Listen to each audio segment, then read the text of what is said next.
explain to people what the single subject rule is. And what Jim Crow is. Okay, what it typically still happens at the federal government is there will What happens in state government too. well, the attempt of this was to stop these throwing something totally unrelated to a bill, sticking it in committee to get the support enough to get the vote out of committee or on the floor. Remember Obamacare and the Louisiana Purchase, where they or the Iowa corn deal, yeah, where they threw in other deals. So the single subject is referring to what? Okay, so Tom, if I've got a bill that's going to reform the foster care in Oklahoma, okay, and I decide to throw in a statement on exhaust emissions, has nothing to do with foster care. That's a violation of the single subject. Because you increase the number of birth defects with exhaust. Right. So I think an attorney can make the argument anyway. Right. Now, here's someone could. no. So the single subject, No, single subject law says you keep this law within this single subject. Right. You're not going to add other things. Okay. Right. If you're talking, a whole bunch of different things involving So different Lowe, is agencies. he clear at all on how he thinks constitutional carry addresses more than one subject? Yeah, he had a little bit of press conference today. I put Sooner Politics has the article. I put it on 3D Politics Live tonight. You can check it out on our Facebook page or at SoonerPolitics.org. Okay. Includes, it's a good video of him and his attorney. What I want to say, because everybody's going to ask, wait a minute, when they pass that omnibus budget before they die, that's not single subject. Aha.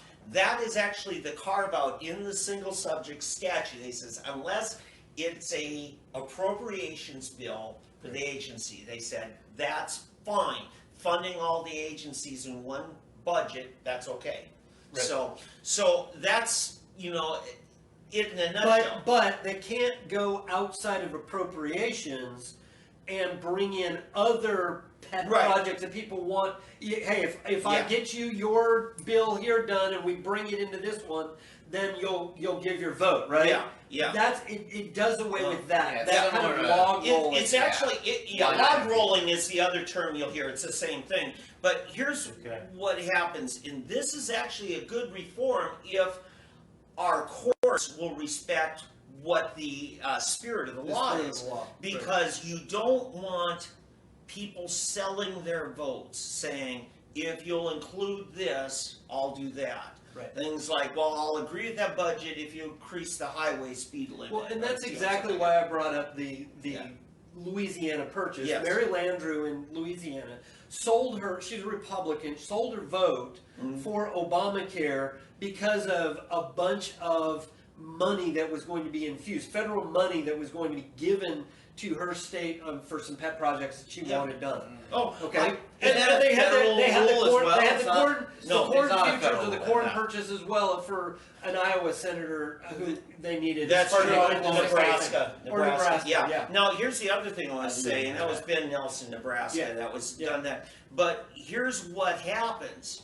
Oklahoma Taxpayers Unite organized because of a big tax increase that we didn't need. We ended up with a bigger surplus.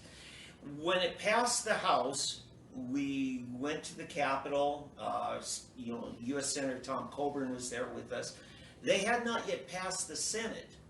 And by the time it got to the Senate, the hotel and motel tax was so fought against and they did not want that bill going back to the House. So they didn't want the Senate to strike it down or amend it. So what they did is they said, we will have a trailer bill that will undo that. So ends up, the tax goes through, even though everybody knows another bill's coming that's going to get rid of part of that tax. So it doesn't violate the single subject rule when you have things in there and people want to change it, and you say, we will run your bill next to get you what you want. We just won't put it in this. And there's good precedent in our history to do that, because that's exactly how the Constitution got ratified. It was all on the promise that there would be a Bill of Rights. So that sort of thing, that's a different sort of thing. That's not log rolling. That's Yeah. not the selling of your votes. That's not the It's a the negotiation. earmark. What everybody called earmarking, which Yeah. really was log rolling. Earmarking can be good or bad. Yeah, you can. If quite frankly, a lot of the problems we have is because there aren't earmarks. Exactly. Which is one of Mark Wayne Mullen's points. Yes. Yes. And so Kevin Earn's in support of earmarks as well. well, because Congress is to be the legislature. Congress is supposed to be the one who dictates what the money is supposed to be spent Right. on. And when you The House, don't yeah. have earmarks That's and right. you don't have those points, you can spend it on this and nothing else. Then what happens is you get it just spent on whatever. Well, here's what happens in Oklahoma. In another term that's used means essentially the same thing is line item budgeting. Correct. Now, what we have done in Oklahoma has been really horrible. It was just basically a derelict of duty by our legislature to have oversight over our agencies. Right. And so because they won't do line item budgeting, they won't do earmarks, the only way they can be assured that the things that people really need are going to happen is to so fully fund those agencies that they have no excuse not to. And that's really what's been going on. Except for their massive waste Like, and corruption that In goes fact, on. Yeah. in fact, part as a result to of the that. contrary, the agencies are not dummies. They know that if they just withhold implementation of the real important things, next year they'll get even more money. Right. Right. You know? Which To pay and their that's, friends and and that's themselves. not just in Oklahoma. That is around Yeah. the nation. That's why you always see police, fire. The parks will go away, but people want their parks, so that's out there. Yeah. Schools and those things are all held hostage while they continue spending money on all the wasteful projects Yeah. and boondoggles, and that stuff keeps going. But then they hold you hostage so they can get you to. Well, give is there a way? Raise What's the solution in order to have some of the less critical things be put on hold rather than things that people? Well, actually, want? it's not about putting them on hold. It's returning to constitutional governance and getting rid of those things altogether because, Right. quite frankly, they're illegal. Well, sure, but in the meantime, before we reform the Right, United States, line item budgeting. Line item budgeting, Okay, earmarking. so I've said this before, I'll say it again. The teachers of Oklahoma will never get paid, I'm talking about public school teachers, what they should because the administrators need them to stay hungry enough to go pick at the Capitol.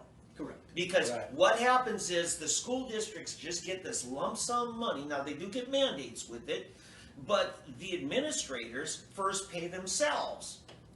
And then they'll decide. And then because they can't, and this is going to ring a bell with you, because they cannot get people to work for the wages they're willing to offer, they declare there's a teacher shortage.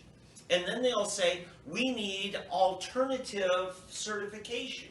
All that means when your district has to go to alternative certification Cheaper teachers. means we're not willing to pay for a fully certified teacher, so we're willing to let your kids sacrifice a quality certified teacher, as though that means anything, and we're going to give them one who's not.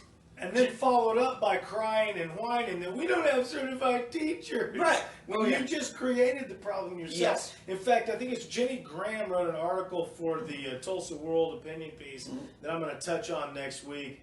I think it's ridiculous after 150 years of public schooling in the government that Deborah Gist has to have a survey to figure out what values are important to families. I mean, you haven't got that figured out yet? What is valuable to the family? Is that survey that's going around? Yeah. Oh, did you read that survey? It's ridiculous. Absolutely There's nothing in there actually about what you should learn.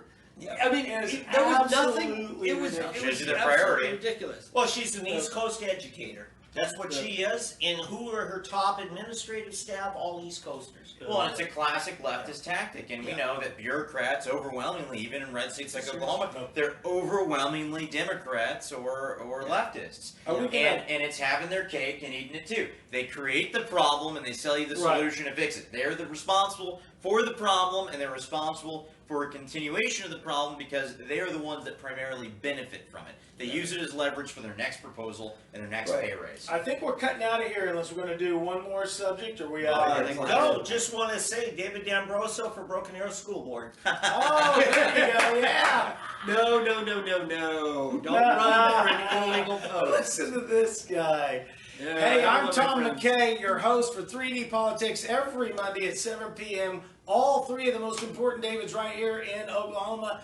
David Van, David Oldham, David D'Ambroso. Tune into these guys at David Van right there at Soonerpolitics.org. David Oldham, ConstitutionalGrounds.com. And catch David D'Ambroso on Facebook at Dave D'Ambroso. You can talk to me at 3D Politics Live right here on 3D Politics. We're going to catch you guys next week for more exciting